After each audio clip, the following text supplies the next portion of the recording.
Head অফিসের বড় বাবু লোকটি বড় শান্ত, তার যে এমন মাথার ব্যামো কেউ কখনো জানতো।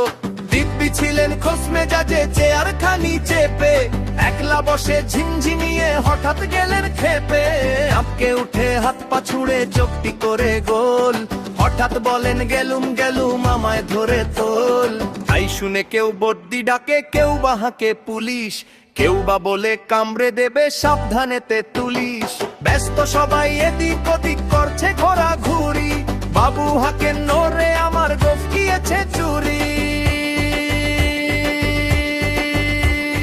গোফ হারানো আজব কথা, তাও কি হয় সত্যি, গোফ জোড়া তো তেমনি আছে কমেনি এক রত্তি। সবাই তাকে বুঝিয়ে বলে সামনে ধরে আয় না, মোটেও গোফ হয়নি চুরি, কখনো তা হয় না।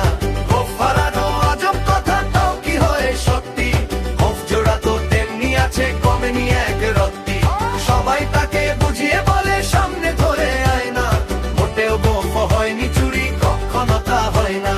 রেগে আগুন তেলে বেগুন তেরে বলেন তিনি, কারো কথার ধার ধারি নে সব বেটাকেই চিনি। নোংরা ছাটা খেনরা ঝাঁটা বিচ্ছিরি আর ময়লা, এমন গোফ তো রাখতো জানি শ্যাম বাবুদের গয়লা। এ গোফ যদি আমার বলিস করবো তোদের জবাই, এই না বলে জরিমানা করলেন তিনি সবাই। ভীষণ রেগে বিষম খেয়ে দিলেন লিখে খাতায়, কাউকে বেশি লাই দিতে নেই সবাই চড়ে মাথায়। অফিসের এই বাঁদরগুলো মাথায় খালি গোবর, গোফ জোড়া যে কোথায় গেল কেউ রাখে না খবর। ইচ্ছে করে এই বেটাদের গোফ ধরে খুব নাচি, মুখগুলোর মুন্ডু ধরে কোদাল দিয়ে চাচি। গোফকে বলে তোমার আমার গোফ কি কারো কেনা, গোফের আমি গোফের তুমি তাই দিয়ে যাইছে না। গোফ হারানো আজব কথা, তাও কি হয় সত্যি, গোফ জোড়া তো তেমনি আছে কমেনি এক রত্তি। সবাই তাকে বুঝিয়ে বলে সামনে